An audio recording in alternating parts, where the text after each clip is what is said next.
É pra lhe dizer que o sol vai brilhar, levando alegria no ar. 98.7 Rádio NSC, a rádio que fica com você.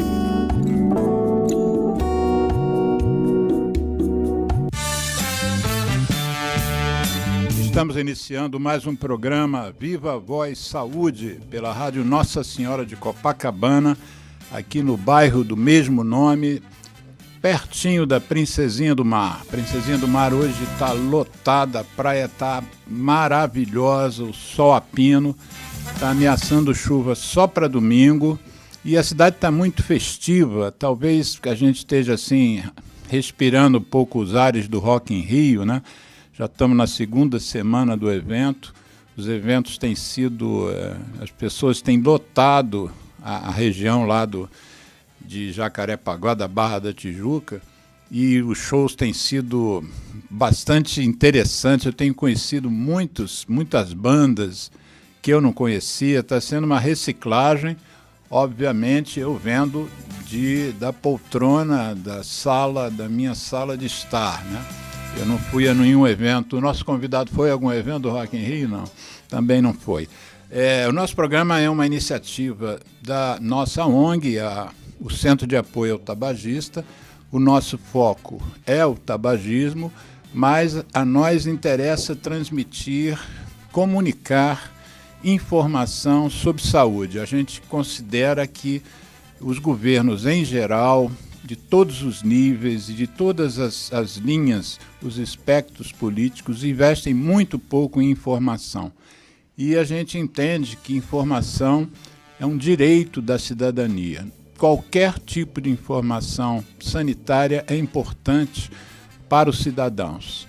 Então, o tema que hoje a gente escolheu é um tema que nos é muito caro. Já fizemos um programa anterior sobre isso há mais ou menos 4 anos, acho que em 2019, e o tema é sobre a violência contra as mulheres, né? O nosso convidado ele é um estudioso do assunto da violência, sob vários aspectos, e hoje a gente vai falar um pouquinho da violência em geral, mas tentar centrar um pouquinho mais nos números, né, nos dados e nas motivações, o porquê existe essa violência institucionalizada quase contra as mulheres. E, de uma certa maneira, eu explico por que a bancada hoje, nós somos 2 homens, e mais o operador Geraldo Rodrigues aqui na técnica, que também é do sexo masculino, mas eu vou pedir ao nosso convidado, se ele puder também abordar um pouco o que há com o nosso gênero masculino, né? Onde é que nós estamos errando na formação do nosso gênero? Por que a força masculina tenta se impor fisicamente sobre as mulheres, sobre o direito das mulheres, enfim. Eu não sou um especialista na área, entendo que eu vá, inclusive, aprender muito com o programa de hoje. Então, eu gostaria que o nosso convidado, que se chama Dorian Borges, que é de um laboratório que ele vai explicar melhor do que se trata, um laboratório da Universidade Estadual do Rio de Janeiro, e eu vou pedir para ele fazer uma apresentação. Obviamente, os nossos convidados, assim, eu peço para não expor todo o currículo, que, aliás, eu estive estudando o seu currículo, e o page down lá do computador, Geraldo, a gente page down, e não acabava o currículo do Dorian Borges. Então, faz uma análise um pouquinho, assim, uma introdução sobre você, por que você escolheu a sociologia, como é que você veio parar na Universidade do Estado do Rio de Janeiro, e aí a gente, então, inicia o nosso bate-papo aqui. Dorian Borges, muito obrigado por ter aceito esse nosso convite. Eu queria começar agradecendo o convite, é um prazer estar aqui, poder debater, conversar. Eu acho que esse é um espaço que é bem interessante, com várias discussões interessantes, né? Então, Para mim é uma honra poder estar aqui participando desse bate-papo, né? Que eu acho que acho que vai ser um bate-papo. Acho Exatamente. que a ideia é essa, né? Do bate-papo. Não vai ser uma aula, não. Não vai ser, não vou dar Imagina aula, a não. qualidade da sua aula, mas não é essa a ideia. Não vamos fazer um bate-papo, uma conversa, né? Isso. Bom, a minha história, né? Eu tenho uma trajetória para chegar hoje na universidade, né? Isso. Na verdade, eu sou professor de sociologia na UERJ, na Universidade do Estado do Rio de Janeiro, mas a minha formação inicial é em estatística. Estatística? Em estatística, pois é uma história, né? Porque eu fiz a graduação em estatística e quando eu terminei a graduação eu fui trabalhar na Secretaria de Segurança Pública. Isso em 1999 e 2000. Mas o foco era estatística. Eu era estatístico da Secretaria de Segurança Pública, né? E aí eu trabalhei lá com... era o secretário, quer dizer, na verdade ele era subsecretário de pesquisa, ensino e pesquisa, e coordenador da área de segurança e justiça na época, que era o Luiz Eduardo Soares. Sim. Que é autor de vários livros e estudos, né? Foi secretário você acabou de falar, né? Ele foi Sim. secretário de Segurança Pública. Ele foi tanto secretário nacional de segurança, Isso. quanto ele foi quando eu trabalhei com ele na secretaria, ele foi coordenador da Segurança Pública, que era um cargo que foi criado naquele momento, que era um cargo acima entre o governador e o secretário de segurança e outros secretários, e ao mesmo tempo ele ocupava, em paralelo, uma subsecretaria dentro da Secretaria de Segurança. E, de uma certa maneira, eu me lembro que o Luiz ele trouxe um grau de ciência, né? Da academia numa coisa meio árida, né? Onde não tinha muito espaço para isso. Não, inclusive foi muito criticado, inclusive, por causa disso. Foi muito criticado, teve muitas questões difíceis. Inclusive, ele relata isso no livro, né? Vou fazer propaganda do livro do Luiz Eduardo. Mas é bom porque fazer. É um livro que eu gosto muito, que é o Meu Casaco de General. Em que ele, o nome do livro é O Meu Casaco de General. Que ele relata toda essa experiência da ida dele para o governo e como foi durante, né, todo esse processo. Aí vai contando todas as coisas por trás, né, das câmeras, por trás da vida política. Né? E aí, dentro foi nessa experiência que eu me apaixonei pelo tema da violência e da criminalidade da segurança pública. Eu trabalhava lá com o Luiz Eduardo e com a Jaqueline Muniz. Nós éramos os responsáveis por produzir todos os dados, quer dizer, na verdade, na divulgação dos dados de violência e criminalidade no Rio de Janeiro e também na premiação dos policiais. À época tinha uma premiação que o Luiz Eduardo criou, e era uma premiação mensal e a gente fazia todos os cálculos e gerava. E aí, só para lembrar, não foi aquela premiação não é Faroeste, não, pelo amor de Deus, não. Quem não é do Rio, não pegou essa época, escreve rapidamente, sucintamente a questão da premiação Faroeste. A premiação Faroeste foi uma premiação que foi concedida durante o governo Marcelo Alencar, em que os policiais eles acabavam recebendo uma premiação se eles matassem o que eles chamavam de criminosos, né? Sim. Os ditos criminosos, né? Então, com isso, houve um estímulo muito grande para a letalidade policial, que acho que foi um momento de mais... Quer dizer, a gente até teve outras experiências também ao longo, sobretudo depois da década de 2010, né? Que a gente teve muitas mortes cometidas por policiais, mas essa... Quer dizer, continua sendo estimulada pelo Estado, mas essa não só era estimulada pelo Estado, mas havia um prêmio. Sim. Se o policial executasse, né, uma pessoa. Então, prêmio foi uma em política, dinheiro, né? Uma gratificação salarial e que que teve consequências, que tem consequências até hoje. Isso. Porque acaba sendo uma política pública de segurança que é legitimada pelo Estado e pela própria população. Porque pensando na lógica de bandido bom é bandido morto, né? Então isso se fortaleceu muito. Então foi uma gratificação muito, muito negativa. Essa gratificação que a gente fez era completamente diferente, era justamente ao contrário. A gente analisava tanto os registros de mortes violentas, né? A gente olhava também de crimes... contra o patrimônio e as não letais também, violentas não letais. E a gente verificava se diminuísse, poderia ganhar um prêmio. Se aumentasse, nem entrava na fila do prêmio. Que é uma coisa que aconteceu isso em 1999, 2000, foi quando a gente saiu do governo. E depois... Esse governo era de quem? Era do Garotinho. Do Antônio Garotinho. E, posteriormente, no governo do Sérgio Cabral, veio isso em 2008, se criou o plano de metas, né? E aí tem uma compensação financeira com as metas, que inclusive tem uma grande discussão se o plano de metas ele contribuiu para a redução da criminalidade. E aí isso foi muito em paralelo, eu falei 2008, mas acho que 2009, foi muito em paralelo à criação das UPPs. Então tinha uma grande discussão sobre isso. De qualquer forma, era um estímulo, porque as unidades policiais, tanto o batalhão da Polícia Militar, tanto os batalhões quanto as delegacias, elas pensavam no dia a dia do seu trabalho para reduzir a criminalidade, né? Ao menos os índices de criminalidade, e tentavam fazer várias coisas. E aí tiveram crises no Estado, sobretudo nos últimos 5, 6 anos, né?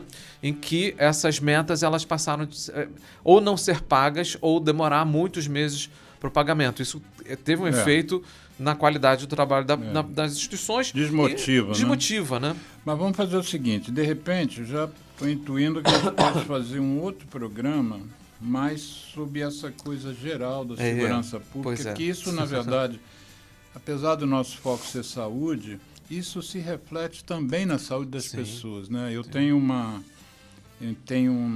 atividade agora, eu fui contratado pelo município de Duque de Caxias para trabalhar com tuberculose, que é uma praia que eu gosto muito.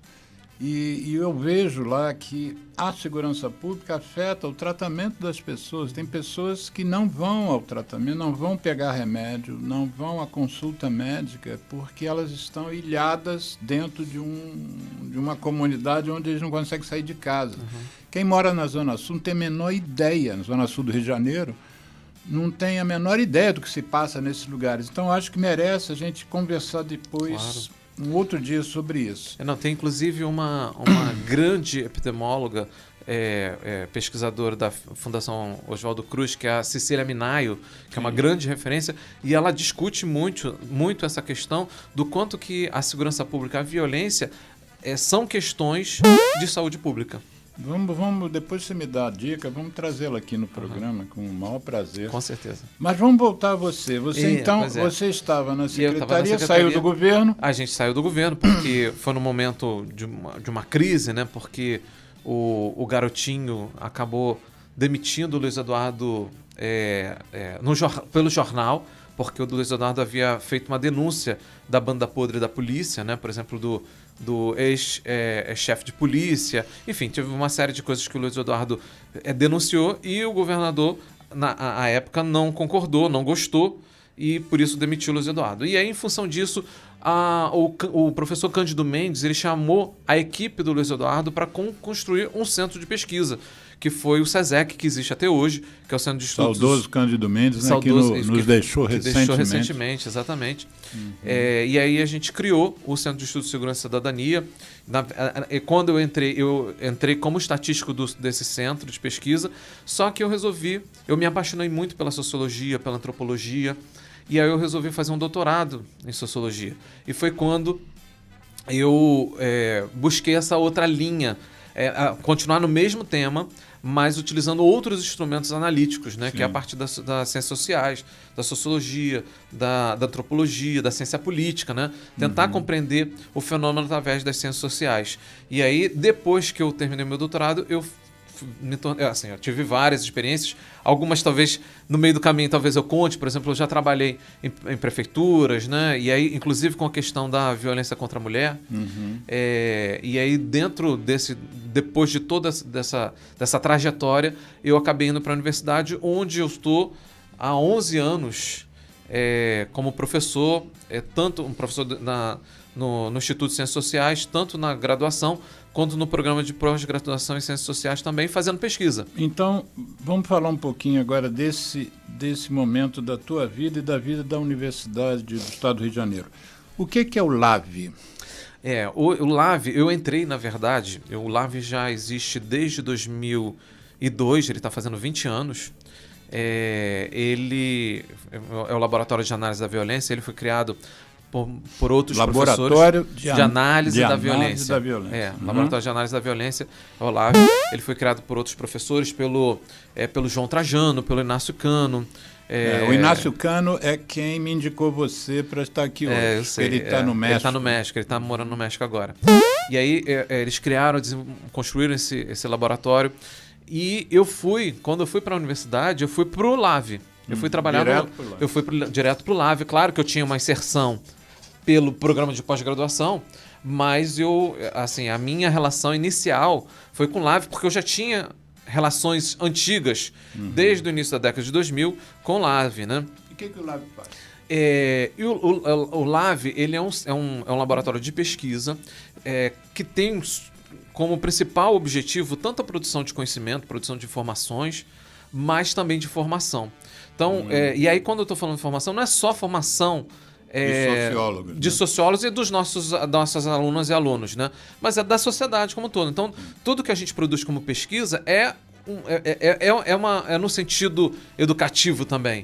Quer dizer, é pensando em política pública, né? É no sentido de que a população, a sociedade saiba do que está acontecendo para poder cobrar, né? E para os gestores possam utilizar esses dados, essas informações para o desenvolvimento de políticas públicas. E sem o detalhe, quais são os canais de comunicação que vocês informam isso que você está dizendo que é uma das missões do LAV? A gente, seja através de eventos que a gente acaba desenvolvendo eventualmente, de acordo com a demanda e com a temática que a gente esteja trabalhando, com publicações, seja de livros, de artigos, né?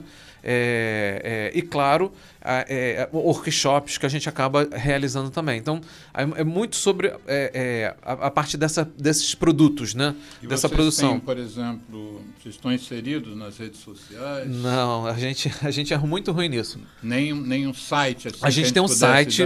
Tem um o endereço do site? Olha, o site está nascendo, porque ele tem um site que é o LAV-UERJ, mas que vai, em breve, ter um novo site que eu confesso que eu não me lembro de cor. LAV, mas eu acho que é lave.org.br, lembrei. Bom, eu tenho que conferir isso para te dar certinho, porque a gente tá fechando ele. Semana passada a gente teve uma reunião com o designer, porque a gente está mudando completamente a cara do nosso site. Mas a gente tem outros sites também, porque assim, de acordo com os nossos projetos e as nossas pesquisas. Por exemplo, a gente tem desenvolvido no âmbito do LAV um projeto grande relacionado aos homicídios na América Latina. Então, a gente tem um site específico, que é homicidiolatam.org. Isso depois a gente bota Depois eu posso passar todos esses links. E aí nesse site, a gente tem feito um trabalho muito grande tanto de verificar as políticas públicas de redução e prevenção dos homicídios na América Latina, como também um trabalho de avaliação. Inclusive, a gente tem avaliado algumas políticas na América Latina de homicídios. Vocês estão trabalhando com governos? A gente chegou... Diretamente? Diretamente, não. A gente, por exemplo, dependendo da avaliação, sim. Por exemplo, a gente lançou em 2020 o resultado de uma avaliação da Prefeitura de Pelotas, lá no Rio Grande do Sul, e a gente atuou muito em parceria com a Prefeitura. Não foi a Prefeitura que nos contratou, foi a Fundação Open Society, que nos convidou para poder realizar esse trabalho. Bonito o nome dessa fundação. Open Society. Open Society. Sociedade aberta. Exatamente. Eu vou pesquisar depois. Do Soro, que é fantástico. George Soro. Exatamente, do George Soro. E aí a gente teve muita parceria com a Prefeitura, a gente não conseguiria fazer... O pessoal da extrema-direita diz que ele é um comunista morno. Sim, tem várias questões, vários discursos nesse sentido. E aí a gente fez lá, a Prefeitura foi ótima e foi muito importante, eu acho que, inclusive, para o aprimoramento da própria política, né? Porque é uma política que tem várias ações lá em Pelotas para a redução da violência. O nosso objetivo era principalmente os homicídios, mas a gente conseguiu compreender um pouco como é que funcionava, né? E aí a gente documentou também a própria política, né? E aí essa análise de vocês está disponível em algum lugar? Está disponível no nosso site. Tá. Né? Então no nosso site antigo, vai estar no novo. Eu me comprometo com quem estiver nos ouvindo e que tem Isso. interesse no assunto a pegar esses links e divulgar. Claro que eu sou extremamente enviesado para falar isso, mas é um estudo extremamente super interessante, porque a gente é uma política, como eu falei, uma política que eu chamo de guarda-chuva, porque ela abarca várias temáticas, mas no que se refere ao impacto e efeito sobre os homicídios, foi uma das ações. Uma ação, inclusive, extremamente controversa, né? Que é uma ação dentro dos presídios, né? Que a partir de uma articulação das polícias com a justiça, né? Enfim, a própria prefeitura. Isso a gente não vai poder esgotar hoje. Antes da gente aprofundar no tema do programa de hoje, eu queria dizer para os ouvintes que não estão nos vendo aqui pelas câmeras do Geraldo Rodrigues, que eu estou aqui na mão com um livro que eu adquiri há mais de 10 anos por um interesse em relação ao tabaco e aos acidentes de trânsito, né? Eu soube de um lançamento de um livro em que os autores estavam se referindo, porque normalmente quando a gente se refere à vítima do tabaco, por exemplo, a gente diz, são 440 pessoas morrendo por dia no Brasil por doenças relacionadas ao fumo. Então são 8,2 milhões de pessoas morrendo no mundo pelo mesmo motivo. Ou então são tantos mil acidentes de trânsito que geram tantas mil vítimas e tantas fatalidades. Mas eu nunca tinha visto e ouvido uma avaliação não sobre os números dos mortos, mas os números das pessoas que eram ligadas, de alguma forma, afetivamente, a essas vítimas objetivas, né, as fatalidades. E aí vocês escreveram um livro que o nome é As Vítimas Ocultas da Violência do Rio de Janeiro. Meu interesse no momento foi entender o que sente quem vive com a vítima, não necessariamente, no meu caso, naquele momento, a vítima da violência. Se bem que a violência no trânsito é também uma violência. Mas aí eu me deparei, quando eu fiz o convite para você, em que eu fui pesquisar sobre você na internet e a primeira coisa que apareceu quando eu pus seu nome foi o livro. Um livro que eu tinha em casa há mais de 10 anos e que eu agora, então, vou pedir ao nosso convidado para me dar um autógrafo, que, enfim, esse livro é de uma edição de 2006, né? Você podia, então, eu te dou não muito tempo, uns 10 minutinhos para você falar sobre esse livro. Tá, posso assinar depois? Não, assina agora. Assina agora. Assina agora, porque isso tem que ficar documentado. Então, enquanto você está fazendo aí a dedicatória, vai falando um pouco da iniciativa de vocês. Isso já foi via UERJ, que eu me lembro, não foi? Não. Isso foi no SESEC, que é aquele centro de estudos que eu falei. Antes da UERJ, antes de você entrar na UERJ. Antes de eu entrar na UERJ. Essa pesquisa, ela nasceu, na verdade, em função de uma literatura internacional que fala sobre a desordem do estresse pós-trauma, e a desordem do estresse pós-trauma desenvolvida por... a gente conhece, né? Nasceu essa discussão a partir dos sobreviventes da Guerra do Vietnã. E o que outros estudos começaram a ser feitos, por exemplo, na época do 11 de setembro, várias pessoas desenvolveram essa desordem, vítimas de estupro desenvolveram.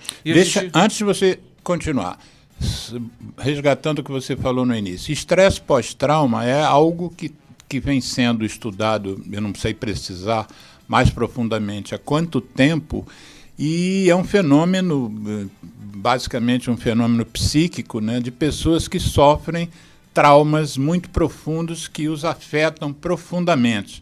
E eu, inclusive, agora nesse ambulatório que eu te falo de tuberculose lá de Caxias, eu acabei de atender um menino com tuberculose que foi acompanhado pela mãe, e a mãe está sob estresse pós-trauma porque o outro filho dela, há coisa de 2 meses atrás, havia morrido num acidente entre 2 motos.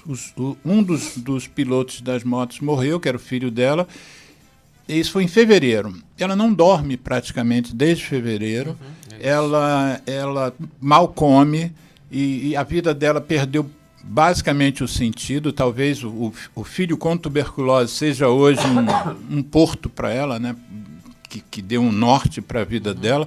E aí eu fiquei buscando atendimento para essa pessoa. Já passou por várias pessoas, vários profissionais, e dão remédio e tal, mas eu acho que não estão atingindo. Eu acho que o nível o apoio terapêutico, né, o tratamento, não sei se apenas no SUS ou fora do SUS, o Brasil está preparado para enfrentar esse tipo de fenômeno que eu chamaria de saúde mental, né? Específico. São várias questões de saúde mental. Um fator desencadeador. Então, já recebi o meu autógrafo aqui, e aí o que me chamou a atenção, que fez comprar o livro, é que vocês disseram que essas vítimas ocultas, que são as pessoas que não morreram e não sofreram acidentes, mas estavam próximas de quem sofreu, para cada situação geram 40 vítimas, seria mais ou menos isso, né? Um menino que morre, você tem dezenas de pessoas afetadas profundamente. E aí tem diferentes manifestações. E essa manifestação, é claro que ela é mais forte à medida que mais próxima a pessoa está. E hoje em dia, eu acho que é uma coisa que a gente vai falar daqui a pouco, né? É a questão do envolvimento das mulheres. Por exemplo, grande parte dessas vítimas ocultas, principais... as pessoas que mais sentem são as mulheres. E por quê? Justamente pelo tipo de envolvimento, né? E aí enfim, vários tipos de envolvimento, né? A gente vê, por exemplo, as mães de maio, as mães que fazem parte do grupo da Baixada. Lembra o que eram as mães de maio? Moleque, eu tô falando são vários grupos. Não, mas eu não quero falar somente de um, porque eu gosto de vários deles, mas são de mães que perderam seus filhos assassinados, em geral por um extermínio, né? E elas criam movimentos por justiça e diretamente acolhimento a outras mães, a novas mães que têm perdido seus filhos de uma forma violenta, né? E aí, sobretudo, várias dessas mães perderam seus filhos para o Estado, né? Então, essas mães são exatamente esse estudo que a gente fez, são as vítimas ocultas, são as vítimas indiretas, né? E que são invisíveis, porque a gente não pensa muito, a gente pensa muito em quem morreu, mas a gente não lembra quem continuou vivo, que está sofrendo. E tem vários impactos. Você acabou de relatar todos os impactos de saúde mental, de depressão, de insônia, de pesadelo, né? Mas para além desses impactos, tem outros tipos de impacto financeiro, dependendo da relação que a pessoa tem com a pessoa que morreu. Tem impacto jurídico, porque você tem que enfim, se relacionar com várias instituições, resolver várias questões. Tem do mercado de trabalho, porque as pessoas elas são afetadas de diferentes formas e isso pode afetar, inclusive, o seu trabalho. Trabalho. A performance. A gente teve pessoas que a gente entrevistou que ela era uma mãe, né? Ela não conseguia, ela morava na Zona Oeste, ela não conseguia ir para o centro. Então isso teve um impacto sobre a vida dela, né? Para a sociabilidade, enfim. E isso tem custo. Né? Quando você estava falando a gente não tem uma preparação suficiente para lidar com os problemas de saúde mental. E além disso, tem vários outros problemas que são decorrentes desses problemas de saúde mental e dessa vitimização, né? Pessoas que acabam tendo infarto, enfim, e várias outras dinâmicas e problemas de saúde. Eu acho que o livro, já fizemos uma propaganda aqui hoje, do Meu Casaco de General, do do Luiz Eduardo Soares, superintendente de segurança pública, não sei que nome tinha à época, Luiz Eduardo Soares, que é um pouco da intelectualidade dentro de um sistema de segurança pública. E esse livro aqui, que eu acabo de receber o autógrafo, As Vítimas Ocultas da Violência na Cidade do Rio de Janeiro, tem como os três principais autores Glaucio Ari e Dillon Soares, que não tem nada a ver com Luiz Eduardo Soares. Não, nada a ver. Deise Miranda e você, Dorian Borges. Fala um pouquinho, rapidamente, sobre o Glaucio e sobre a Deise. O Glaucio, ele é um pesquisador... Você disse que parece comigo que faleceu recentemente. Faleceu recentemente, era enfim, quase um pai, né? Uma pessoa muito querida. Ele é um pesquisador de alcance internacional, foi professor da Universidade da Flórida durante muitos anos, se aposentou na Universidade da Flórida, veio para cá, foi meu orientador no doutorado e trabalhou em pesquisas em diferentes lugares do mundo. E uma das abordagens, além de violência, né, e de homicídios, ele trabalhou muito com a questão de eleições, né? Foi um dos temas que... De eleições? Pesquisas sobre eleições, né? Sobre o voto, Sim. sobre a democracia, enfim, ele fez estudos muito importantes nesse sentido. A Deise Miranda, que é uma grande parceira, a gente trabalha juntos até hoje, ela é pesquisadora, inclusive é viúva do Glaucio. Ela é viúva do Glaucio. Ela é viúva do Glaucio. Socióloga também, ela? Socióloga também. Ela tem, nos últimos anos, feito pesquisas sobre suicídio. Inclusive, nós estamos fazendo 2 pesquisas juntos nesse momento, um sobre suicídio de adolescentes, numa escola na Baixada Fluminense, e outra pesquisa sobre suicídio de policiais, que na verdade, a Deise tem livros sobre essa temática de suicídio de policiais. Então, nós temos trabalhado juntos, trabalhamos, né, juntos durante muito tempo e produzimos, esse foi o nosso primeiro trabalho juntos, As Vítimas Ocultas, e que tem influenciado toda a minha vida, porque hoje eu continuo trabalhando com essa questão, né? Eu acabei de falar com você sobre os diferentes grupos de mães, né? Eu tenho um carinho muito especial por esses grupos, né? Eu acho que é pela importância que eles representam, né? E pela dor. Porque eu lembro, tem um grupo que algumas mães que eu tenho muita proximidade lá na Baixada, isso para mim é muito forte, porque elas falam que são dores insuportáveis, né? E eu pensava, nossa, eu tenho filho, né? E falava, não, eu imagino, mas na verdade não dá para imaginar. Não dá para imaginar. É somente vivendo essa dor para você saber exatamente o que é isso, né? E aí, assim, aí tem grandes discussões que aí vem dentro de toda uma questão moral da sociedade, né? Que aí do bandido bom e bandido morto. Várias dessas mães, a vítima não tinha nenhuma relação com o crime. Mas ainda se tivesse, ele não deveria estar morto. Se ele era um criminoso, ele tinha que cumprir processo segundo a nossa legislação, o nosso código, né? Ser preso, mas não perder a vida. Quem tem o direito de tirar a vida do outro? E acho que essa é uma das grandes questões que tem muita discussão. E outra coisa, quando você tem uma vida tirada por uma ação policial desastrosa, na verdade, ela não foi tirada pelo policial especificamente, foi o Estado que fez isso, né? Quer dizer, o Estado não pode se comportar como uma pessoa que está à margem da lei. O Estado é o Estado, né? Ele tem que garantir uma série de coisas. Eu vou aproveitar e pegar esse gancho, porque essa é uma questão muito interessante, muito importante, que é a violência de Estado, que você acabou de falar. Por exemplo, quando a polícia, um policial, seja numa operação desastrosa ou seja intencionalmente mesmo, executa uma pessoa, né?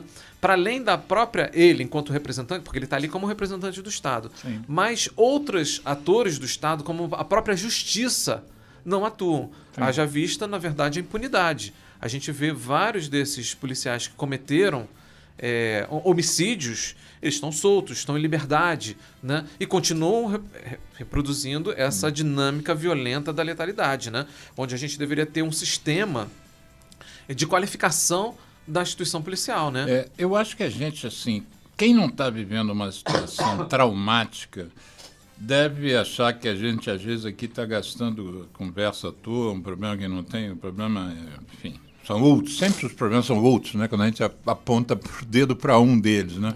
Mas eu acompanho a trajetória de uma pessoa muito interessante que eu conheci por causa de um acidente de trânsito, que foi o Fernando Diniz. Fernando Diniz é um engenheiro que perdeu um filho numa manobra de trânsito de alguém, que ele era só carona, um menino com 21 anos, na Barra da Tijuca, em 2003.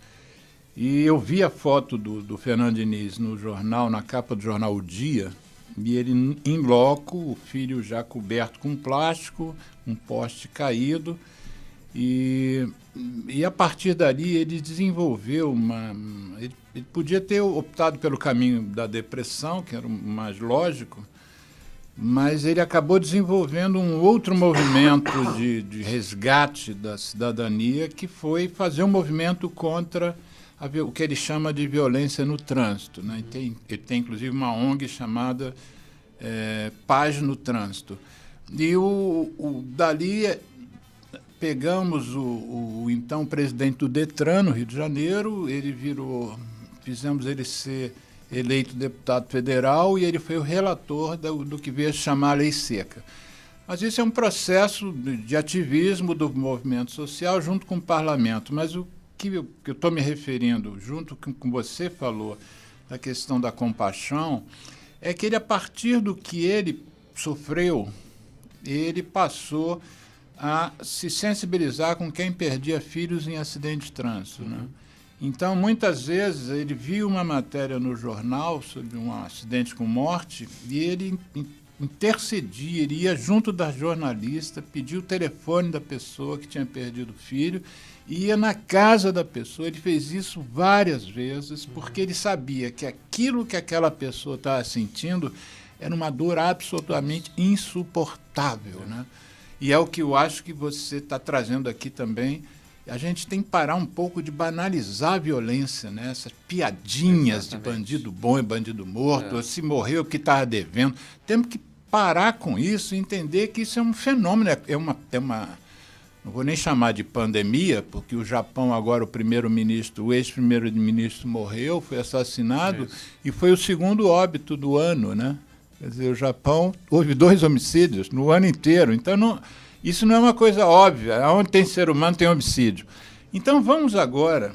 Não dá para a gente falar sobre homicídio em geral hoje, porque senão vamos dizer que a gente não está dando o espaço devido para a questão da mulher, sobretudo porque a nossa bancada hoje é masculina. Vamos falar um pouquinho desse fenômeno. Qual é o impacto? Eu estive lendo mais ou menos que... no Brasil, mais ou menos entre 40 e 50 mil homicídios por ano, e 10% disso, talvez um pouquinho mais, de feminicídios, né? Primeiro define para a gente que homicídio não é assassinato de homem, né? Homicídio, você define melhor para a gente. E o feminicídio é específico. O que significa? Qual a importância da gente ter essas duas nomenclaturas? Eu acho que essa questão ela é muito importante porque ela traz visibilidade. Para além da questão legal e das consequências, ela traz uma visibilidade. Então, eu vou explicar a ideia dessa visibilidade. Quando a gente fala de homicídio é simples, né? É uma pessoa que matou a outra de forma intencional. No caso do feminicídio, assim, aí a gente tem homicídios de homens e de mulheres. Sim.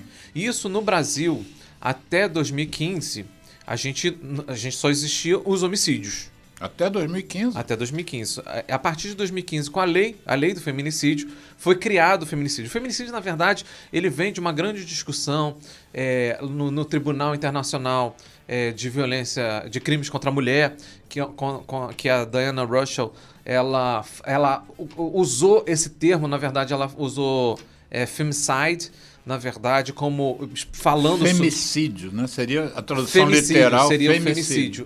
Quem é essa Ela é uma advogada americana e... Relembra o nome dela? É Diana Russell. Diana Russell. Uma advogada americana. E aí ela estava no Tribunal Internacional de Crimes contra a Mulher, de violência contra a mulher. E não necessariamente com morte, né? E ela falou sobre as mortes. E aí, no caso das mortes que ela estava tratando, ela cunhou esse termo. Foi a primeira vez que ela cunhou esse termo. Posteriormente, no México, na corte, né, no trabalho do parlamento, lá no México, lá na cidade de Juárez, uma outra pesquisadora que era deputada, era política também, ela criou um novo termo, né? Que é o feminicídio. Antes era femicídio e ela criou o feminicídio. Inclusive, conversando com a Diana Russell, né? A Marcela Marcela é a mexicana. Lagarde, a mexicana, a Marcela Lagarde, ela criou esse feminicídio. Qual é a ideia do feminicídio? Segundo essa definição da Marcela, para além, assim, quer dizer, o femicídio são as mortes intencionais, né, contra a mulher, cuja motivação está relacionado ao fato da pessoa ser mulher. Sim. Né? A questão do gênero, né? O que a Marcela... Ela não estava dirigindo um carro, reagiu ao assalto e foi assassinada. Isso não seria um feminicídio. Não seria um feminicídio. É pelo fato de pela condição de ser mulher, né? Essa é a definição de femicídio. Feminicídio tem essa condição de, a partir dessa perspectiva da condição de mulher, matar a pessoa por ela ser mulher, mas além disso tem uma outra questão que diz respeito ao abandono do Estado, ao abandono como também fazendo parte do feminicídio. Essa é uma e aí abandono de diferentes formas, né? Essa é a abordagem que a Marcela Lagarto ela propôs. Mas no caso do feminicídio, o que você consideraria como abandono do Estado? Por exemplo, a questão própria da saúde, quando mulheres são abandonadas, por exemplo, que perdem a questão do aborto, por exemplo, e mulheres que são abandonadas e acabam morrendo por uma questão de saúde. Ela considera isso também como um feminicídio. Ah, sim.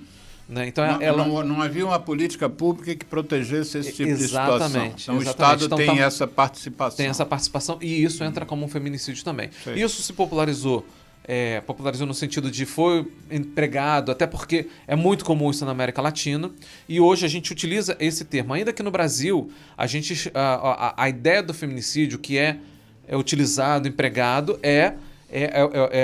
a morte, né, intencional por conta da condição, em função da condição da vítima ser mulher, né? É o que a gente trabalha aqui. E aí, qual é a questão que eu falei para você que eu acho que é importante a gente dar visibilidade, né? Porque no passado a gente tinha somente homicídios e a gente não valorizava, quer dizer, a morte ela é a violência no seu grau extremo, é o último estágio, né? Mas para além dessa questão, acho que é muito importante a gente pensar que tem gente que está morrendo porque é mulher. Por isso é importante a lei, para além da consequência penal, ela é importante, ela está trazendo essa discussão, porque que aí a gente vai falar da questão da desigualdade de gênero, né? Das discriminações, né? Do machismo, né? que impera na nossa sociedade. Então, essa lei, na verdade, a existência desse termo era preferível que a gente não tivesse, mas infelizmente a gente vive numa sociedade, e a brasileira em especial, onde muitas mulheres elas são subjugadas todo o tempo, são violentadas todo o tempo e são mortas por serem mulheres. E é importante se pensar sobre isso. Você falou uma frase que é uma frase assim, que deve marcar todo o nosso raciocínio e as nossas propostas, enfim, que é morrer porque é mulher, né? Morrer porque é mulher. Eu acho que uma das principais motivações para o feminicídio, e aí agora eu vou usar o termo feminicídio como ele é, né? A partir de agora a gente já usa feminicídio. Está relacionado às desigualdades de gênero. A gente sabe que as mulheres elas ganham, em média, 20% a menos que os homens. A gente sabe que somente 17% dos cargos eletivos nas câmaras de deputados no Brasil é composto por mulheres, onde a gente tem uma população de 51%. Enfim, a gente vê várias manifestações. Metade da população brasileira é feminina e só 17%. 15% a 17%, né? Acho que varia muito de acordo com o estado. Porque tem estado até que é de 10%, 12%, né? Então a gente tem uma sociedade que é extremamente desigual no que diz respeito à questão... Os espaços de decisão estão mais na mão das mulheres, exatamente, dos homens. E para além disso, o que se entende nessa relação entre homem e mulher. Porque o homem pensa que ele tem a propriedade da mulher. A mulher é uma propriedade, é um objeto, né? E isso tudo, esse tipo de pensamento, e que a gente vê isso, infelizmente, todos os dias, né? Quando uma pessoa questiona a outra dizendo: o seu marido vota em mim. Então, o que está acontecendo aí? Né? O que acontece na sua casa? Ou seja, a mulher não está obedecendo o marido. Por que você não está armada? Porque você. Então, na verdade, quando a gente ouve esse tipo de discurso, a gente está totalmente entranhado do machismo. Só que o machismo, assim, no pior do sentido do machismo, que a mulher ela deve obediência ao homem. O homem é proprietário dessa mulher. Então, se o homem toma uma decisão, a mulher tem que tomar. E se ela não tomar, vai ter consequências. Se a mulher sofre algum tipo de violência, mereceu. Foi por alguma coisa, porque o homem tem razão, né? Então, para mim, Dorian, é óbvio quando você diz que um dos fatores, não vou chamar de fator de risco, mas um dos fatores que você observa que esse dado pesou é a questão do salário ser mais baixo. Como é que você vê a questão do salário ser mais baixo e correlacionar isso com... Não, quando eu falei do salário mais baixo mostrando a desigualdade de gênero. Na verdade, o que leva o salário mais baixo também é o que leva ao feminicídio, né? É o que leva, na verdade, muita gente, por exemplo, não votar em mulheres. A gente tem uma lei de cotas que a gente deveria ter pelo menos 30% de mulheres candidatas, né? Mas mesmo se tivesse mais, essas mulheres não são votadas. Então, o que eu estou dizendo é uma discriminação de gênero que ela é estrutural. É mais uma demonstração da discriminação, mas eu pensei também na questão do salário como a autonomia também da mulher e a não dependência desse homem. Se isso também não pode fazer com que ela permaneça numa relação que hoje era de um tipo de violência e termina com feminicídio, porque ela não tinha condições de sair daquele espaço. Né? Isso você está falando que é a maior parte dos feminicídios, que é o feminicídio íntimo. Né? Que é a maior parte dos feminicídios. Inclusive, eu acho que eu tenho grandes discussões em relação a isso, porque eu acho que há uma subestimação do que é de fato feminicídio, do que de fato foram dentro desse conceito, né, de mulheres que morreram porque são mulheres, né? Sim. Mas a maior parte, e é o que é mais fácil de ser compreendido ou identificado, são as mortes na família, né, ou numa relação pessoal, amorosa, né? Então, grande parte é o que a gente chama de feminicídio íntimo. Então, grande parte acontece por aí. E aí, dentro desse grupo, e aí vem a questão da importância da prevenção, né? Grande parte desse grupo, realmente, algumas mulheres estão sequestradas emocionalmente e financeiramente. Elas não têm uma facilidade de sair do ciclo, porque existe um ciclo da violência doméstica, né? Existem alguns estudos que mostram, né? Por exemplo, o homem começa a agride, depois ele se arrepende e diz que nunca mais vai acontecer e depois retorna todo esse processo. Aí tem a lua de mel que eles falam, que dentro desse fluxo, né? Ele retorna a galantear a mulher, mas depois reinicia todo o ciclo da violência doméstica. E aí, esse ciclo, muitas vezes, eles acabam, em função de várias vezes que ele acontece, ele chega ao feminicídio, chega à morte. Né? Isso em função de várias questões que a gente falou, e que você inclusive mencionou muito bem, que eu acredito muito nessa questão, que é a questão o sequestro financeiro. Né? São mulheres que se elas deixarem aquela casa, elas não têm para onde ir. Né? Mas se a gente tivesse políticas de prevenção que ajudasse essas mulheres... Né? Quais seriam as boas políticas de prevenção? As políticas de prevenção, na verdade, para atingir diretamente a violência doméstica, que é uma prevenção para o feminicídio posterior. Porque a coisa não começa com o feminicídio. Não começa. Eu acho que uma coisa que é extremamente inicial é campanhas de sensibilização e educação. Eu acho que isso... E campanhas de educação e sensibilização e que mostrem também a importância do registro. E aí, dentro disso, e aí a gente falou agora dos receios das mulheres, receio por questão financeira, né? Porque ama, e por medo, porque ela sabe que se ela for registrar, o companheiro pode fazer alguma coisa. Então é importante a gente ter também políticas nesse sentido de apoio às mulheres, mas de acolhimento. Né? Eu acho que seria muito importante ter espaços de acolhimento para as mulheres que estão para elas ficarem protegidas desses autores, dessas violências, né? Porque existe, Dorian, te interrompendo novamente, existe uma percepção das pessoas que às vezes que não conhecem um determinado tema, que às vezes não estão baseados na ciência e nem no conhecimento, que dizem que apelam sempre para o erro das mulheres. Né? O nosso machismo estrutural também pega mulheres. Né? Há mulheres que têm posturas machistas, que veem o sofrimento de uma outra com crítica. E algumas dizem exatamente isso, né? Por que não denunciou? Então cobram muito. Isso. E a gente sabe de casos em que as pessoas que denunciaram foram mortas. Não é a gente tem uma prática social que faz parte da nossa sociabilidade, que é de culpabilização da vítima. Sim. E aí, culpabilização da vítima. E da mulher em especial, justamente por o que a gente estava falando, da desigualdade de gênero. Porque se é mulher, ela é culpada. Sim. Se fosse um homem passando por uma situação dessa, não, coitado, ele não pôde fazer isso. Sim. Mas quando é mulher, por que ela não fez isso? E por isso a importância de ter política pública para ajudar as mulheres a chegarem a fazer o registro, a se protegerem numa situação de vulnerabilidade, né?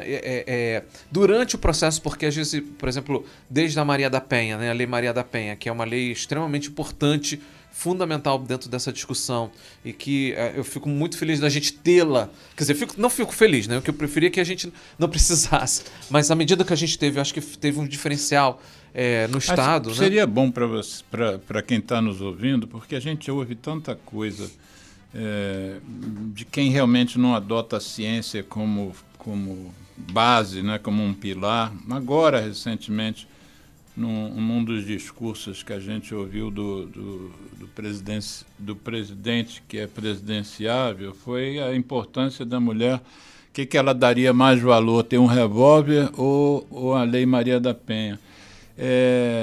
Ou seja, já ouvimos tanta bobagem que essa é mais uma, infelizmente, espero que não vá durar muito isso. Mas fala um pouquinho do que é a Lei Maria da Penha, para quem não conhece, e o que já, porque ela não é tão antiga assim, o que já se percebeu de benefício dessa lei? A Lei Maria Quem foi a Maria da Penha? A Maria da Penha foi uma vítima, inclusive, né? Ela, inclusive, sofreu grandes consequências, inclusive, quer dizer, consequências físicas muito graves, né?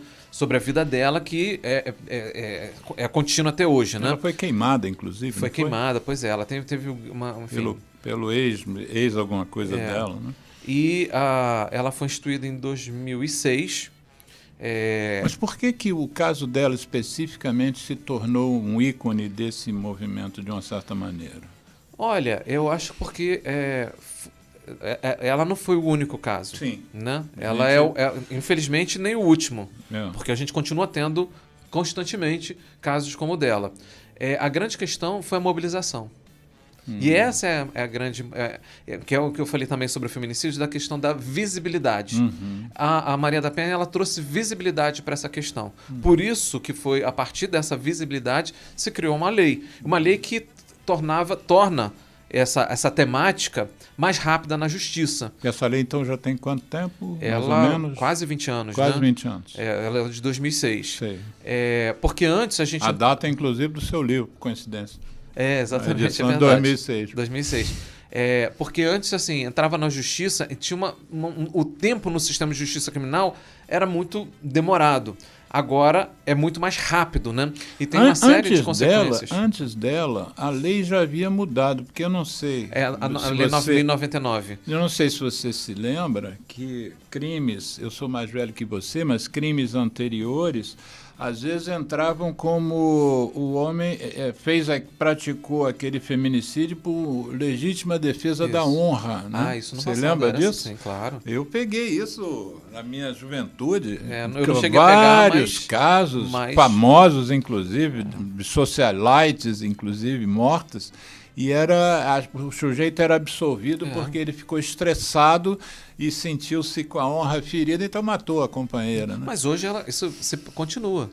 A gente continua observando, seja por meio da violência doméstica, e ela acaba se justificando por meio dessa honra do homem, seja o próprio feminicídio. Sim. E aí eu volto a dizer, é a culpa da vítima, né? A culpabilização da vítima. Exatamente. Né? Ali, então, era evidente. Por exemplo, a gente vê muito isso nos casos de estupro, que inclusive estupros que se tornam depois, que a gente chama de estupro seguido de morte, que na verdade são feminicídios. Sim, né? sim. E aí, pelo fato da mulher estar com uma saia curta, um short curto, Sim. seja o que for. Ela pediu para ser Ela estuprada. pediu para ser estuprada. Né? É como se essa fosse a justificativa. Né? Se o homem chegar de sunga no lugar, ele tem que ser morto. Ele tem que ser morto, ele vai ser também estuprado também, ele vai ser violentado sexualmente. Né? Então a mulher não pode usar o que ela quer. E eu acho que assim, independente, ela podia estar pelada, andar pelada, né? Sim. A gente ninguém vai andar pelada na rua, Não é uma sugestão que você está dando. Mas ainda que seria um direito, né? é um direito, né? É o direito ao corpo, né? E aí se tem uma violência como essa e que chega à morte, enfim, eu acho que nada se justifica, nada justifica a violência, muito menos a tirar a vida da outra, né? Deixa eu te perguntar uma coisa. Você como estudioso, eu botei lá para fazer o programa hoje, eu estudei alguma coisa, estou longe da tua experiência e conhecimento, mas estudei alguma coisa e uma das coisas que chama atenção, uma pesquisa rápida no Google, Feminicídio Brasil. Aí aparece lá, Brasil é o 5º país do mundo em feminicídio. O que justifica? Porque a gente tem essa aura, né, de país alegre, de dança, né, que está rindo o tempo todo, que abraça todo mundo. O que do ponto de vista sociológico, justifica nós estarmos assim num nível de barbárie, né? Porque você ser o 5º país do mundo é matar mulher, né? Matar, eu não vou dizer que um ser mais vulnerável, porque elas não são mais vulneráveis que a gente, mas do ponto de vista, às vezes, físico podem ser. Elas não gostam muito de armas, então normalmente quem tem arma é o homem. O que justifica nós estarmos em 5º lugar? Olha, o Brasil é um país extremamente violento, que tem altas taxas de violência letal numa comparação internacional, né? A gente qualquer tipo de letalidade. Assim, ele não é o maior, mas ele tem uma taxa extremamente alta, extremamente significativa, né? A quantidade de mortes ela é muito significativa. E aí agora eu vou falar de uma outra questão que também ela é. Eu não digo nem que ela é transversal, mas ela está totalmente englobada. Toda a discussão sobre a violência, que é a questão do racismo. Sim. A gente vem de uma história, a história do Brasil é uma história de racismo, né? E aí, só para justificar também essa minha fala aqui em relação ao feminicídio, quando a gente compara os homicídios de mulheres, é o que a gente tinha no início da década de 2000, para cá, os homicídios de mulheres brancas diminuiu 9% do início da década de 2000 até 2020, enquanto o das mulheres negras cresceu em quase 60%. 60%? Então a gente vê que há uma diferença também no que diz respeito à questão racial, né? Enfim, a violência racial. E quando a gente fala dos homens também, no geral, a gente está observando a mesma tendência. A gente tem visto que os homicídios têm diminuído nos últimos anos, mas os homicídios de brancos, o de negros, tem crescido. Então, eu estou fazendo essa primeira... Pô, mas é importante essa sua marcação. Esse panorama para dizer o quanto que também, para além de machista, o nosso país é extremamente racista. E a mulher negra, em especial, ela no geral, tá?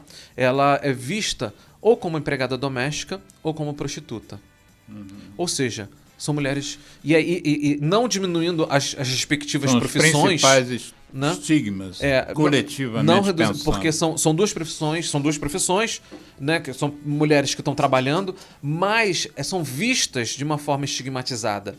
E não só são vistas de forma estigmatizada, mas elas são vistas de uma forma descartável. Então vamos fazer o seguinte, nós vamos fazer uma pausa, uma musiquinha que o Geraldo vai botar pra gente, um coro composto pelo Geraldinho Azevedo, Fumar Pra Quê? Porque ele parou de fumar, fez essa música, e agora para o Dia Mundial Sem Tabaco, a Secretaria de Saúde do DF convidou alguns ícones aí que trabalham com tabaco, eu fui um deles, e fizemos esse coro numa música do Geraldinho Azevedo. Daqui a pouco a gente volta. ZYU 201. Associação Comunitária Nossa Senhora de Copacabana. 98,7 FM. Rua Hilário de Gouveia, 36, nono andar. Copacabana, Rio de Janeiro. Telefone 3649-3411. E-mail estudionsc@gmail.com. ZY1 201, Associação Comunitária Nossa Senhora de Copacabana, 98,7 FM, a onda que chega ao seu coração. Rua Hilário de Gouveia, número 36, nono andar, Copacabana, Rio de Janeiro.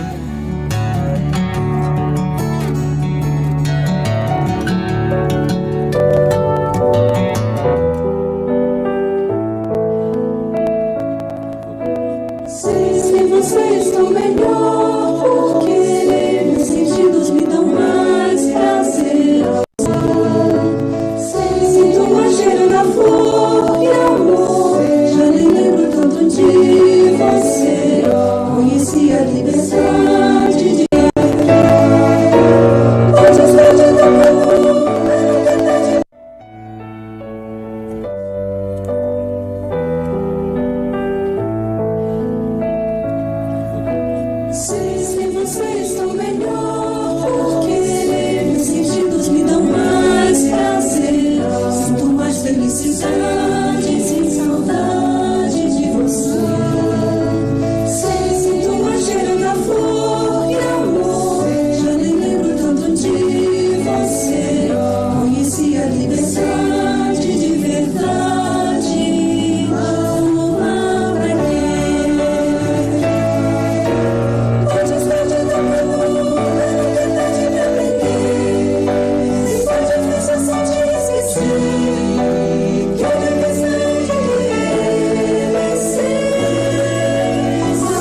Conheci a liberdade de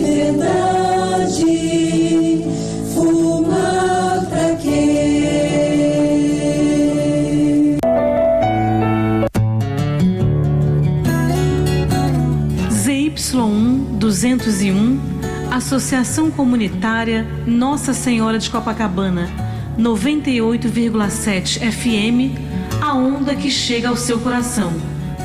Rua Hilário de Gouveia, número 36, nono andar, Copacabana, Rio de Janeiro.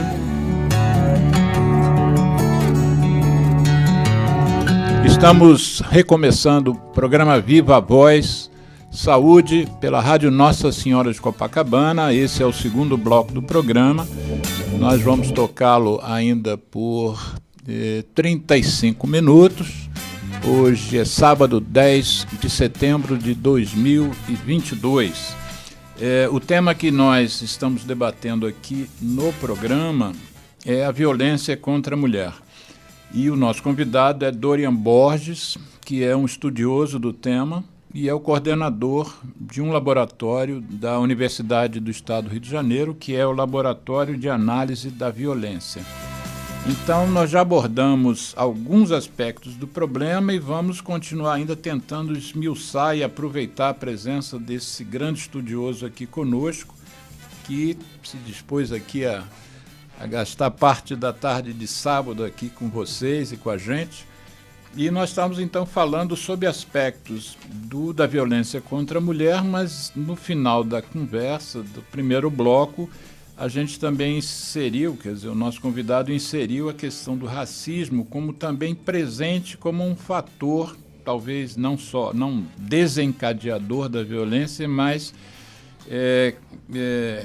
que faz recrudescer mais a violência, que houve, segundo ele, uma taxa de redução dessa violência de 10% entre as mulheres brancas e um aumento de 60% das violências entre as mulheres negras. Quer dizer, parece que a corda aperta mais por essa estrutura racial, além da questão de gênero.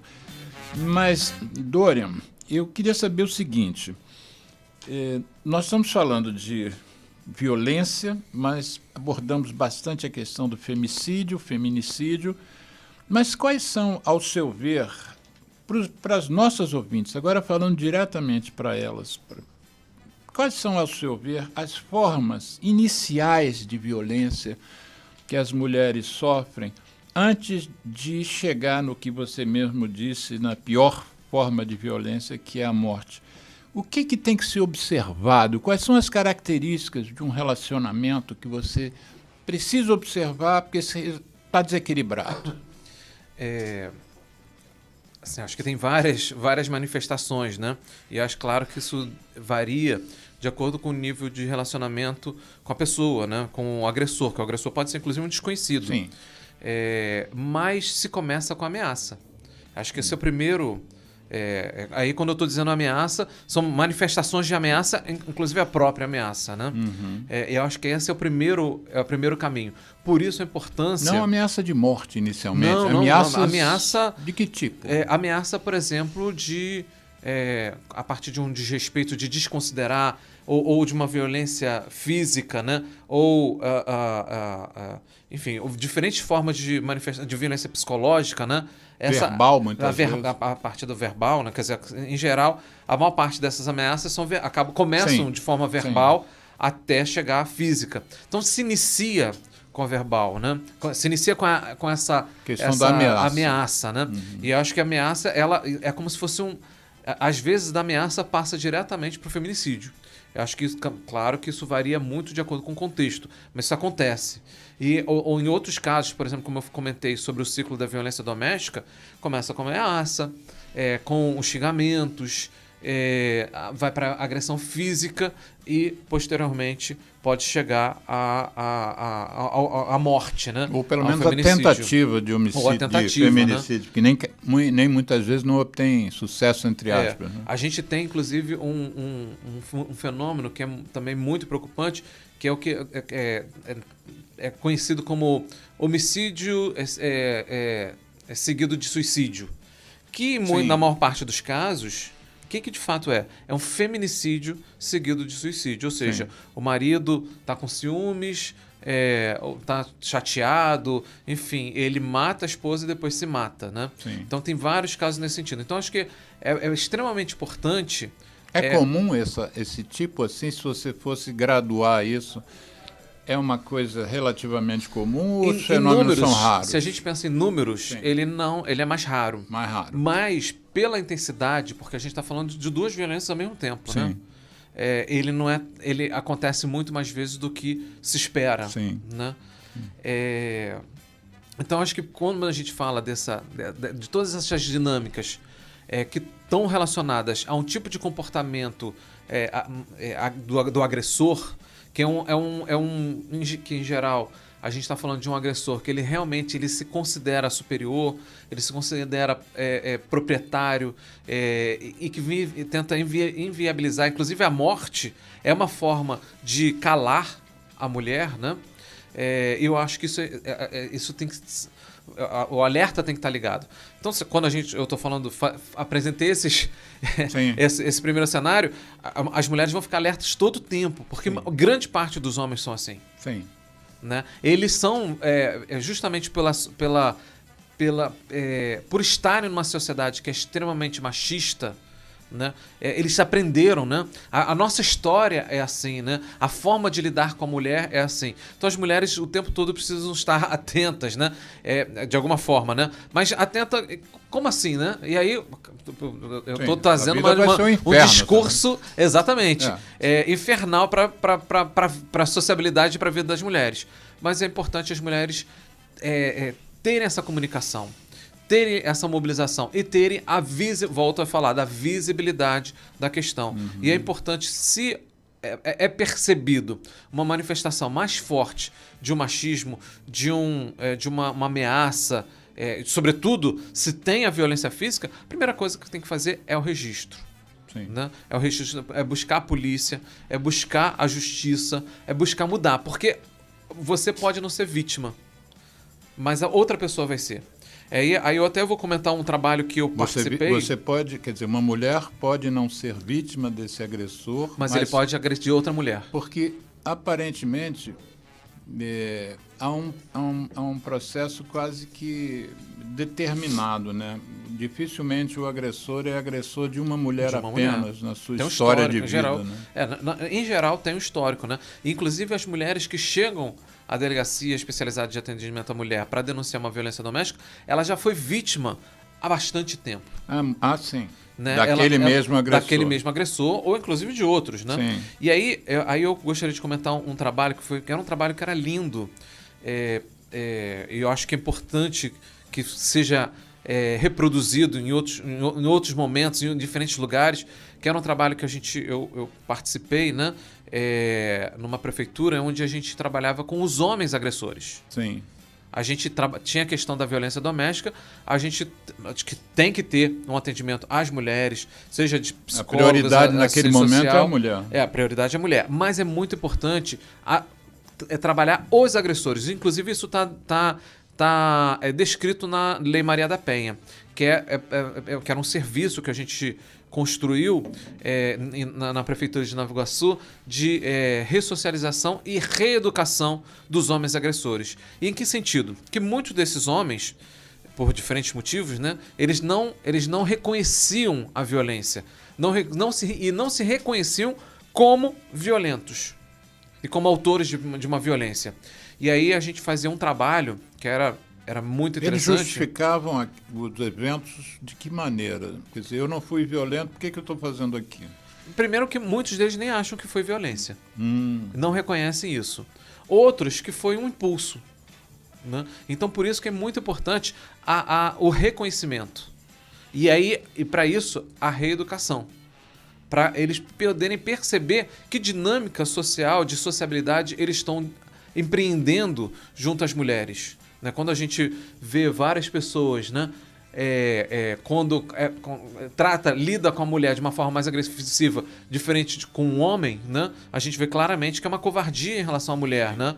E que é importante que o homem, e aí eu me incluo, né? Porque a gente tem o tempo todo, a gente com a mulher agressiva, com o homem tchutchuca.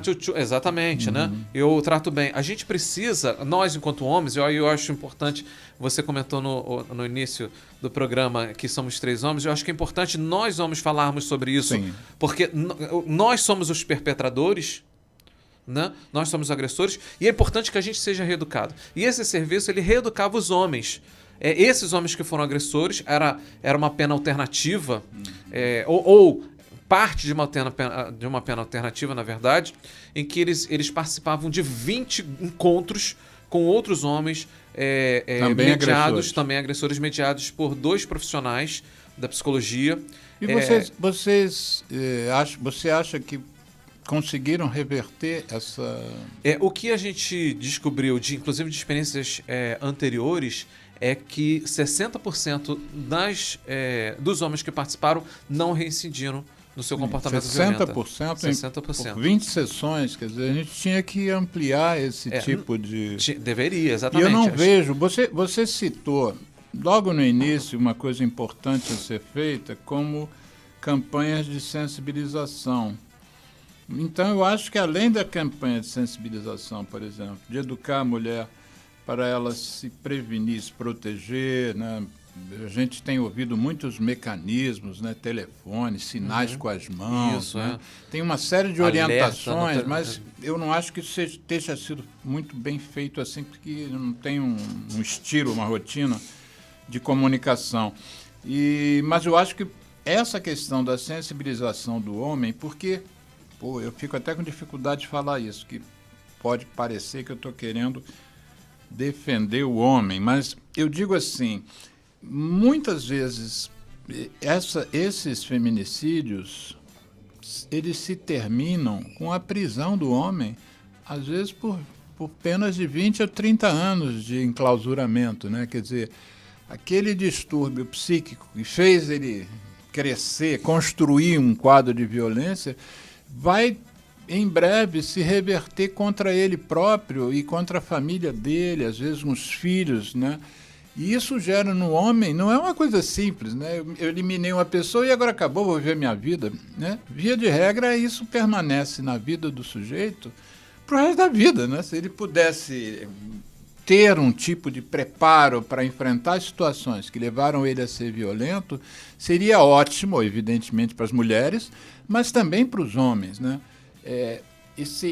Essa não percepção de que aquele ato, entre aspas, translocado, vai afetar a vida dele, que parece que eles... É como um assaltante, né? Que ele, às vezes, ele não percebe que aquele assalto ali vai gerar-lhe 15 anos de cadeia. Ele nunca esteve numa prisão, ele não sabe como é que é estar preso no meio de uma coisa aglomerada, insalubre, uma alimentação, às vezes, não aquela que ele gostaria, por um ato translocado, né? Por uma atitude... E tem mulheres que eu já ouvi falar, que essas mesmas que são muito críticas, né? Que dizem assim, mas quem cria o homem machista é uma mulher. Como é que... Você já deve ter ouvido isso um zilhão de vezes. O quanto que a nossa... Tudo bem que a gente tem um racismo estrutural, mas o quanto que a família perpetua também esse modelo estrutural de racismo e de machismo, né? Sim, a gente vive numa sociedade que é patriarcal, machista, racista, né? Infelizmente, a gente... E patriarcal e matriarcal, né? Porque Sim. boa parte da nossa sociedade os homens vazam e deixam as mulheres com 3, 4, 5 filhos. Né? E os homens, e aí, por exemplo, nessas famílias, e aí eu acho que é uma coisa que é importante a gente lembrar, os homens eles têm muito receio, muito medo e discordam no empoderamento da mulher. E grande parte, inclusive, boa parte da violência, ela é cometida em função do empoderamento da mulher. Ou seja, o homem não aceita esse empoderamento, né? Agora, as nossas famílias, elas foram construídas a partir de uma receita de bolo que ela é muito perversa, né? É a receita do bolo que o homem é o chefe, né? A mulher, na verdade, ela brinca de boneca e de casinha, e o homem tem que brincar de carrinho. Ela brinca da boneca de cuidar do bebê, e isso quando os dois se tornam adultos, ela acaba sendo... Ela volta a brincar numa realidade, né? Ela foi ensinada a cuidar de bebê, enquanto ele não tem, ele nem deve, porque isso não é coisa de menino. Né? Ele não deve cuidar da criança. Então, há uma separação de ações, de atividades do homem e da mulher que é construída já no berço familiar, que influencia no resto da vida. E que, que são funções, inclusive, a dinâmica familiar que faz com que o homem ele seja absolvido de várias tarefas e funções. Uhum. E a mulher, por outro lado, ela tem que acumular funções, porque se a mulher ela tem que cuidar da casa, da família, e se ela quer buscar o mercado de trabalho, ela tem que acumular essa atividade. E tudo isso tem um impacto sobre o comportamento e o que eu falei, né, da questão do empoderamento, o quanto que esse empoderamento ele incomoda os homens. E a gente tem visto, eu fico muito feliz de ver mulheres empoderadas enfim, fortes, né? Eu acho que a gente precisa disso. A gente precisa, de fato, de mulheres empoderadas. E nós, homens, temos que aceitar isso. A gente tem que aprender... A gente, mais do que aceitar, talvez a gente devesse até aplaudir isso. Exatamente. Né? Admirar isso. Exatamente. A gente tem que admirar, porque, afinal de contas, são seres humanos. Sim. Somos todos seres humanos. Sim. Todas e todos somos seres humanos. Não temos diferenças. Por que o homem pode alcançar uma determinada função e as mulheres não? Sim. E aí, quando a gente sabe que muitas vezes as mulheres, para determinadas funções, para muitas funções, são mais bem dotadas que nós homens. Sim, né? sim. Muitas. A gente vê isso claramente quando vai ser pessoal que estuda mercado de trabalho, produção, performance. Agora, me diga uma outra coisa. Além da questão da mulher, o homem não aceitar o empoderamento, a independência da mulher, há também uma questão do homem que ele não resolveu, que é uma questão competitiva que ele tem com outros homens, né? Algumas agressões às mulheres são feitas pela imagem que o homem faz, que algum outro homem está sendo para ela mais importante do que ele, né? Como rever? Isso você acha também que basicamente é uma das formas de manifestação do machismo, essa coisa de ninguém pode ser melhor do que eu? Porque há muitos desses feminicídios que se dão com mulheres que já estavam separadas daquele indivíduo. Aquela relação não existia mais. O sujeito volta a casa, força uma entrada. É relação de propriedade. Sim. É relação de propriedade. Ela é só minha. Mesmo que a relação tenha acabado, não pode Não ter pode. acabado. Porque eu não decidi que ela acabou. A propriedade, ela é minha propriedade. Por isso que eu vou jogar fora essa propriedade. Se não é minha, não é de mais ninguém. Sim. Essa propriedade. Agora, você falou sobre as disputas. Se você pensar, isso é muito animal. Sim. São as disputas. É totalmente... É um instinto que é muito... Me fugiu a palavra, mas muito primitivo. Sim. É um instinto primitivo dos homens, né? Uhum. Sobretudo dos homens, né? Nessa disputa. Mas os animais não matam as mulheres, né? As mulheres, sim, digo, o homem na disputa mata o outro homem. Exatamente. Mas aí o homem, em função de outras questões, porque à medida que a mulher ele a vê como uma propriedade, né? E ainda tem com esse instinto primitivo, a mulher se torna uma grande provável vítima do homem. E aí, voltando só para a questão do mercado de trabalho, que eu acho que é uma coisa, eu acho que não há problema em relação a isso, mas o que pode estar por trás, tá? Muitas mulheres, para serem consideradas no mercado de trabalho, elas precisam se apresentar mais fortes do que de fato elas gostariam de ser. Ou se masculinizar, por exemplo. Né? Se é que a gente pode pensar algo nesse sentido. Né? Mas elas precisam bater forte, precisam ser agressivas para conseguir um espaço. Né? Isso também a gente vê o quanto que é complicado, é difícil, né? Essa entrada. E aí eu tô falando mercado de trabalho, mas não é só mercado de trabalho. Não. É na vida, é na sociabilidade, né? É no dia a dia, né? A mulher precisa se tornar mais violenta, inclusive, né? Mais forte, para ela poder ser visualizada ou ser respeitada, né? Eu acho que a gente não precisaria disso. A gente precisaria da não violência, da convivência harmoniosa entre homens e mulheres, brancos e negros, indígenas e assim por diante. Né? Eu acho que se a gente tivesse uma percepção melhor de nós mesmos, a gente talvez fosse capaz de nos valorizar, e em nos valorizando não precisa passar por cima do outro, no caso ser superior à mulher, né? E nem ser inferior a outro homem. Ô Geraldo, você queria fazer uma pergunta, ainda está de pé a sua... Vamos lá, Geraldo Rodrigues. Muito bem. Como é que é o espectro social da violência com a mulher? E tinha então, o espectro, né? A quantidade dessas ações, né, contra as mulheres, como é que é o espectro social disso? E se é contabilizado o alcoolismo, se o alcoolismo é uma coisa que aparece muitas vezes ou não. Olha, a violência contra a mulher é uma coisa muito ampla, né? A gente está falando muito sobre o feminicídio, tem o estupro, tem a violência doméstica, né? Tem diferentes formas de manifestação. A gente aqui no Brasil, a gente tem visto uma quantidade gigantesca, né? A cada 4 horas, uma mulher vítima de estupro, a cada 7 vítimas de feminicídio, enfim, a gente tem uma quantidade muito grande. O assunto estava mais agora sobre violência, né? Tipo agressão. Né, o assunto estava agora, né? Não estava tanto sobre estupro, né? Mas estava sobre agressão e morte, né? Aí o que eu ia falar sobre o que você comentou, sobre, por exemplo, o alcoolismo, né? O alcoolismo é uma grande... O alcoolismo é uma questão importante, né, que precisa ser discutida, mas no âmbito da perspectiva da discussão sobre violência doméstica, de agressão... não, sem problema.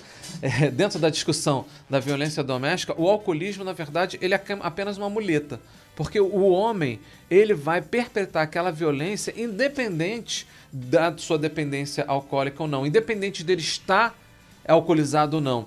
Porque a gente vê, por exemplo, em ambientes de trabalho, esse homem, se ele estiver alcoolizado ou não estiver, ou não se alcooliza, ele não faz isso com o chefe. Mas é a classe social. Pronto. Então vamos... Também não tem, a gente não tem, isso tem vários estudos que mostram isso, que a gente não percebe uma diferença entre classe social na violência doméstica. Não tem uma explicação, são os mais pobres, são os mais ricos. Na verdade, não tem. A diferença é homem e mulher. E aí muito esse sentimento de propriedade do homem sobre a mulher. E esse sentimento de propriedade, ele está em todas as classes sociais, em todos os grupos sociais. Tipo as comunidades, desculpa te interromper, mas as comunidades aqui, favelas, comunidades, né? É a mesma coisa do que na Zona Sul, por exemplo. É a mesma coisa. E isso eu estou falando, não é achismo, né? É pesquisa, né? Tiveram pesquisas de vitimização que mostraram que não existiam diferenças estatisticamente significativas segundo o local de moradia dessas famílias, né? Desses homens, dessas mulheres, das mulheres vítimas. Nem né? em termos de denúncia. Assim, as pessoas mais abastadas denunciam da mesma forma os abusos que as pessoas menos abastadas. Isso tem diferença, mas a diferença é justamente o contrário do que você... dessa pergunta, né? E, na verdade, os mais pobres, ou não menos... Os menos abastados, né? Tendem a denunciar mais justamente por uma questão de vergonha social. Né? Então tem uma dinâmica diferente em relação a isso. Denuncia mais pela vergonha? Não, os mais ricos, as mais ricas denunciam menos por vergonha do que os menos ricos. Sim. Né? E aí, quando eu estou falando menos ricos, de classe média baixa, as pessoas pobres. E aí, no pobres. Caso, a vergonha dela... Mas aí tem uma coisa que é importante também, que a gente precisa ressaltar e falar, né? Que é quase uma denúncia, né? E refletir, é que muitas vezes as mulheres chegam nas delegacias para fazer a denúncia e os policiais, eles acabam desestimulando a denúncia, dizendo, olha, vai demorar, vai envolver isso, tem certeza que você quer fazer isso? Independente aí no caso de quem é a denunciante. De quem é a denunciante. E isso é uma coisa que acontece. A gente já tem uma taxa de subregistro. Por que o policial toma essa iniciativa? Dá esse aconselhamento. A gente já tem uma taxa de subregistro que é altíssima, porque as pessoas não querem registrar, e ainda tem esse estímulo ao subregistro. Por que o policial não quer? Por exemplo, pela premiação que eu falei lá no início, porque isso é contabilizado, e porque dá trabalho, né? Porque ele, às vezes, ele acha que existe aquele ciclo da violência doméstica, ele acha que depois essa mulher que registrou ocorrência, ela vai desistir do processo, então o trabalho dele é em vão. Então o policial ele acaba tendo essas linhas de pensamento. Então, mas isso não interessa, porque o trabalho dele é esse. Sim, mas então registrar. O que você fala das campanhas de sensibilização, a gente também tem que partir para a sensibilização do Estado, claro, vamos dizer. Do Estado, dos diferentes atores do Estado. Eu estou comentando aqui das delegacias, mas a gente, na verdade, como que o Ministério Público, como que o Judiciário atua também em relação a como essas os questões. hospitais recebem uma como mulher a saúde. estuprada. Por exemplo, uma coisa que a gente questiona muito tem o sigilo médico, mas quando uma mulher vítima de violência doméstica chega no hospital machucada, qual o procedimento, né? Deveria haver um procedimento padrão, uniformizado, de denúncia, né, de registro, ou porque você não pode ultrapassar a privacidade da pessoa, Sim. mas de um estímulo, né, de uma sensibilização dessa mulher para que o registro fosse feito, para que alguma coisa mude. Sim. Não, né? mas além da questão da gente tentar reverter o futuro, o acolhimento dessa mulher na delegacia, que você já disse que muitas vezes não é um bom acolhimento, a mulher que chega também numa situação dessa, numa unidade de saúde, ela não vai para uma unidade de saúde só por causa de um hematomazinho no braço. Ela foi ou porque estuprada ou então sofreu uma violência física, assim, espancada, enfim. E ela também tinha que ter um treinamento para essa pessoa ser bem, bem acolhida. Né? Exatamente isso. Não só acolhida, mas sensibilizada para fazer o registro. Sim. Porque vários casos chegam nos serviços de saúde para poder que é identificado, é possível verificar que houve uma violência doméstica, né? E aí outra situação que ainda acontece, isso acontece no estupro, mas não somente no estupro, que é a revitimização. Né, nas instituições públicas, né? Por exemplo, quando se você é vítima de violência doméstica, você levou um soco, né? Enfim, você tem uma série de, você tem que você faz o registro e depois do registro você tem que fazer o exame de corpo de delito. Sim. E o exame de corpo de delito é em outra instituição. Sim. E aí quando você chega lá, você é entrevistada, novamente, interrogada, né? E depois você vai para fazer um exame de corpo de delito. Muitas vezes o instituto que faz isso, que é o Instituto Médico Legal, não é próximo da sua casa, e isso desestimula, inclusive, a continuidade do registro, porque, imagina, eu não tenho dinheiro para passagem, como é que eu vou lá? Ou, por exemplo, tem algumas situações que esse instituto está num lugar que é perigoso, né? Então, e quando chega lá, tem o próprio exame, né? A forma como o exame é desenvolvido. Então, tem uma revitimização. Então, alguns dos serviços, você falou do acolhimento, ao invés de acolher, eles revitimizam. Eu não estou dizendo que são todos, tá? A gente tem muitos serviços muito bons, muito positivos, que ajudam muitas mulheres, mas vários deles levam à revitimização. E uma coisa interessante que você mencionou no primeiro bloco, que é a questão do estresse pós-trauma, né? Então, uma agressão é um trauma. O que você está chamando de revitimização é sofrer, de uma certa maneira, 1, 2, 3 traumas seguintes àquele primeiro, né? O que vai implicar numa questão psíquica dessa pessoa vítima, às vezes que poderia ter sido aplacado, né? Se os processos tivessem sido únicos exclusivamente o abuso, ou o estupro, ou a agressão, mas a partir dali todo o processo se deu de uma forma humana, né? Humanizada, vamos dizer. E então esse seria assim, se você tivesse uma vara de condão, nosso programa tem mais 8 minutos. Se você tivesse uma vara de condão e tivesse a intenção de reverter esses números, né? O Brasil é o 5º país com maior número, talvez coeficiente de incidência de feminicídios no mundo. O Brasil é um país violento contra as mulheres, o machismo estrutural é forte aqui, faz parte da cultura. As escolas, aparentemente, como em outras áreas da saúde que eu lido, as escolas, em geral, no Brasil, não colocam energia para reverter, para ajudar a reverter essa percepção do homem ser mais forte que a mulher, da mulher não poder se empoderar. Isso a escola poderia contribuir, ao meu ver, muito mais que contribui.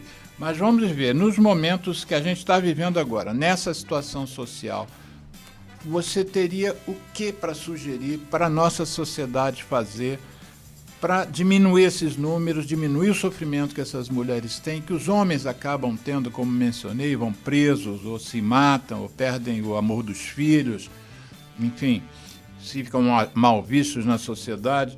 Como é que por onde você caminharia? Eu caminharia, acho que tem Fica à algumas vontade, fases. você tem 6 minutos, eu não vou te interromper mais. Tá bom.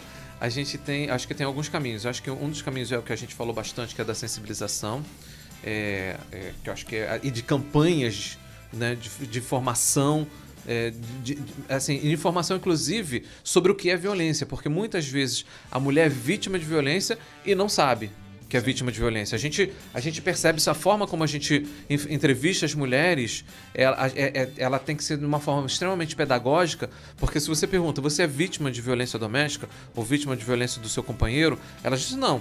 Mas quando você faz uma série de perguntas, você identifica que de fato ela é. Diz umas perguntas. Por exemplo, a gente tem que perguntar, seu marido te ameaça, seu marido diz que vai tirar seu dinheiro, seu marido diz que ou te empurrou, ou te deu um beliscão, enfim, tem uma série de... Na verdade, isso é um questionário que é internacionalmente utilizado, que é a escala tática de conflito, que ele faz perguntas... A gente pode acessar isso no Google. Sim, acho que escala tática de conflitos. De conflito. Que aí é uma forma específica para você poder mensurar de fato a violência doméstica contra a mulher. Uhum. Então, é importante uma conscientização de que, inclusive, que ela está sendo vítima de violência. E que ela possa perceber o que a gente também falou mais atrás, sobre a questão das ameaças, dos riscos, porque muitas vezes ela está inserida naquilo, ela está inserida porque ela já passou isso também com seu pai, né? Ela acredita que é isso, ela acha que ela é a culpada, né? Então ela está totalmente envolvida com esse contexto de violência. A forma como o companheiro dela atua, o pai dela, ela viu atuar com a mãe.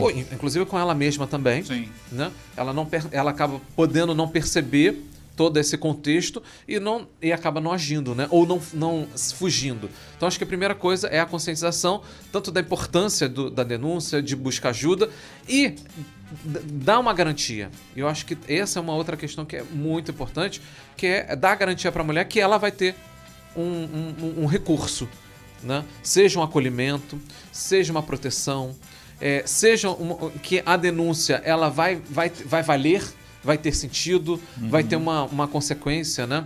E dentro dessa garantia, eu acho que o acolhimento ele é fundamental para as mulheres. Elas precisam ser acolhidas, e aí acolhidas por diferentes serviços, né? De psicologia, saúde, jurídico, né? Elas precisam acolhidas e acolhidas em casas também. Porque muitas delas, e aí vem o acolhimento financeiro. O financeiro e o protetivo, né? Para que elas não venham sofrer risco, para que elas tenham coragem de denunciar. Eu acho que essas são algumas ações. E por outro lado, e aí eu volto eu sou a favor que isso está definido na Lei Maria da Penha de serviços para lidar com os homens agressores. Eu acho que os homens eles precisam cumprir a pena. Ou seja, eles precisam saber, tem uma teoria que fala do custo, né? Sobre o custo, né? E oportunidade. E aí, à medida que o custo é muito baixo, né? Enfim, eu posso continuar perpetrando a violência, porque não vai ter consequência, né? Vai morrer na praia, né? Sim. Então acho que é importante ter um custo sobre essa... E aí por isso a importância da Lei Maria da Penha, da Lei do Feminicídio, dessas leis, né? E que elas sejam de fato aplicadas corretamente, né? E a própria reeducação desses homens. E o Estado? E o Estado... O que está faltando o Estado fazer Estado, melhor? Na verdade, a maior parte dessas ações deveriam ser feitas, empregadas pelo Estado. O acolhimento tem que ser do Estado, casas de acolhimento, profissionais... Há casas de acolhimento suficientes? Não, claro que não. Não há. Então você denuncia, o sujeito fica sabendo que você denunciou, você não tem como sair daquela casa e ir para outro lugar. Não tem casos... assim como não tem casas, que é um outro tema de discussão, para testemunhas, né? Sim. As casas são muito, em geral, são poucas casas com capacidade, uma pequena capacidade, e quando essas casas, essas poucas casas acabam não recebendo os recursos suficientes para o seu sustento. Então acaba que as mulheres são obrigadas a saírem da casa porque começam a passar fome dentro da casa de acolhimento. Olha só, a gente não tem como eu te falei, o programa acaba e a gente não esgota tudo. Que uma coisa que me veio à cabeça, com muito pesar, com muita tristeza, é imaginar os órfãos dessas famílias onde os feminicídios ocorrem, né? A gente está falando são as vítimas ocultas, né?